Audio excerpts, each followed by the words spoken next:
রাস্তাতে বিভৎস জ্যাম ছিল। হ্যাঁ, প্রায় 1:30টা বেজে গেছে আর আমরা এখন কাকদ্বীপ পার করলাম আর কি।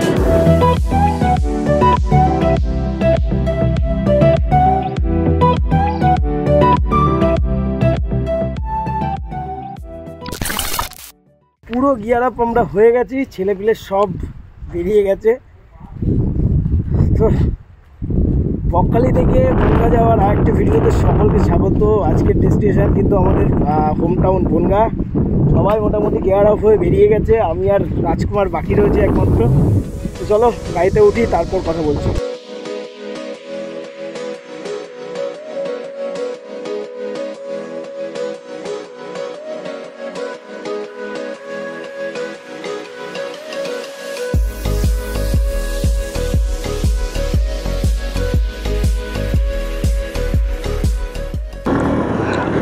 রাস্তাতে বিভৎস জ্যাম ছিল।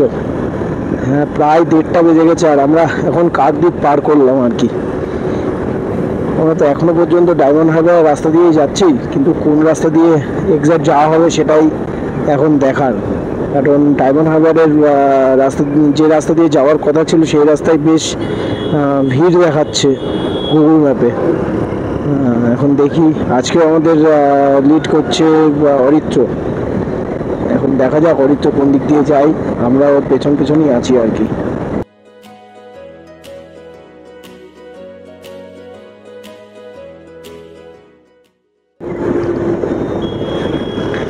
আর এই হলো নিশ্চিন্তপুর।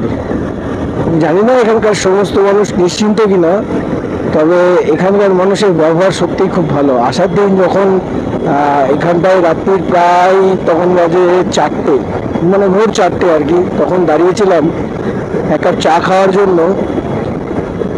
একটা বয়স্ক দাদু চা করে দিল, যেমন চাটা সুন্দর করেছে তেমন তার ব্যবহার, মানে এত সুন্দর ব্যবহার সত্যি এখনকার দিনে মানুষের কাছ থেকে পাওয়া খুব মুশকিলের।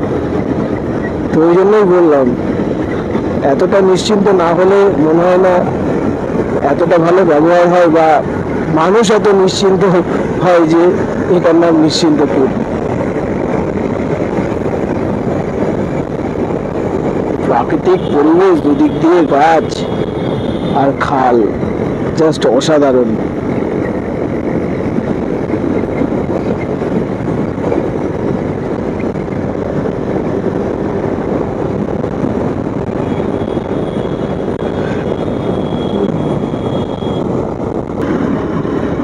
তো ঘড়ির কাটায় এখন বাজে প্রায় 4টে আর আমরা মোটামুটি ওই 3 ঘন্টা 3.5 ঘন্টা রাইড করে 120 কিলোমিটার কভার করে ফেলেছি। সকাল থেকে ওয়েদারটা এতটাই ভালো ছিল, মানে রোদ নেই বললেই চলে, এতটাই ভালো ছিল। আমরা অনেকটা রাস্তা কভার করতে পেরেছি খুব অল্প সময়ের মধ্যেই।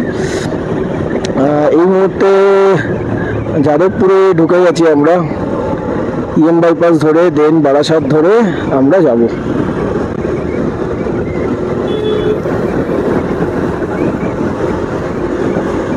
একদম সামনের গাড়িতে রয়েছে অরিত্র আর আকাশ, তার পেছনেরটাই রয়েছে সৌরভ, আর আমাদের পেছনে রয়েছে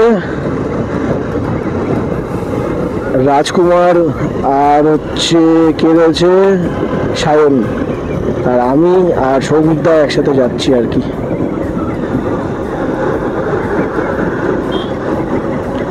আর এই রাস্তায় কিন্তু প্রচুর পরিমাণে পুলিশ আছে, তো একটু সাবধানে গাড়ি চালানোটাই ভালো। একটু ভুং ভাং গাড়ি চালালেই আর কি ফাইন।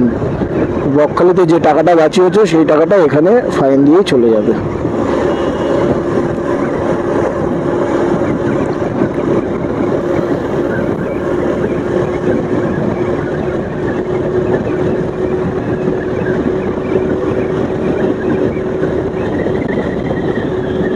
সোজা চলে গেল কলকাতা।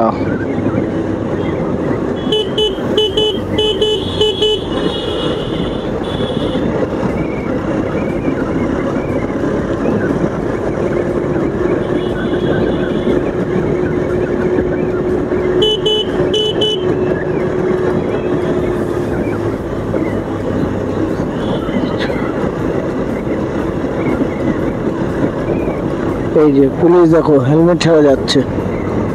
এই সময় আর কোনো ব্যাপার নেই।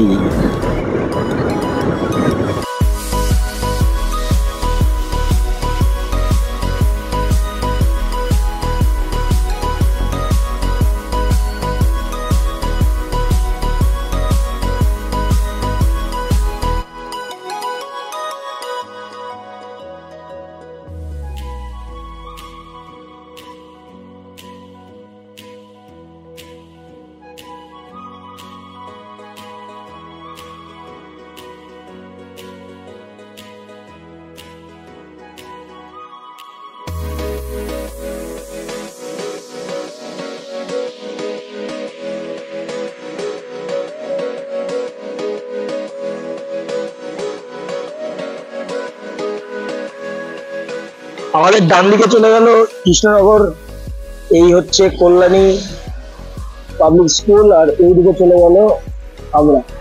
আর আমরা এখন খেতে দাঁড়িয়েছি, মানে সারাদিন তো কিছু খাইনি, এখন এখানে দাঁড়ালাম আমন্ত্রণ ধাবাতে, একটু দুপুরের লাঞ্চটা করবো। বিকেল হয়ে গেছে, অলরেডি 5:30 বাজে। এখান থেকে লাঞ্চটা করবো, সোজা বন্ধুর উদ্দেশ্যে বাড়ি যাবো। সারাদিন কিছু না খেয়ে এবং সারাদিন রাইড করে আসার পর যখন লাঞ্চে যাই আমরা, যদিও সময়টা প্রায় ঘড়ির কাঁটায় 5টা বেজে গেছিলো, যখন আমরা খেতে যাই তখন আমরা যা খাবার পাই এত বড় একটা রেস্টুরেন্টের থেকে, তো সেটা আর ভিডিও করে দেখাইনি বা বলিনি। আর মুডটাই নষ্ট হয়ে গেছিলো খাবার বা রাইডের, মানে শেষটাই একেবারে জঘন্য বলতে গেলে যা হয়েছিল। তাই ওখানে বেশি সময় নষ্ট না করে এবং না খেয়েই বলতে গেলে আমরা আবার আমাদের রাইডটা শুরু করি এবং বাড়ির দিকে আসি। ওখান থেকে আমাদের বাড়ি মোটামুটি ওই 30 কিলোমিটার মতন ছিল। তো খুব তাড়াতাড়ি আমি চলে এসেছিলাম, মানে সবাই আমরা চলে এসেছিলাম, ভেতরের রাস্তা দিয়ে এসেছিলাম, কারণ যশোর রোডের অবস্থা খুব চাপ থাকে সন্ধ্যের দিকে, এতটাই ভিড় থাকে। তো এই ছিল বকখালি সিরিজের লাস্ট পর্বটা। তো ভালো লাগলে একটা লাইক করে দিও এবং সাথে একটা কমেন্ট করো, কেমন লাগছে সেটা জানিও। তো দেখা হচ্ছে পরের এপিসোডে। আশা করি পরের এপিসোডগুলো খুব তাড়াতাড়ি আসবে। তো keep your expectation low and dream big. Stay with passion with Sayan.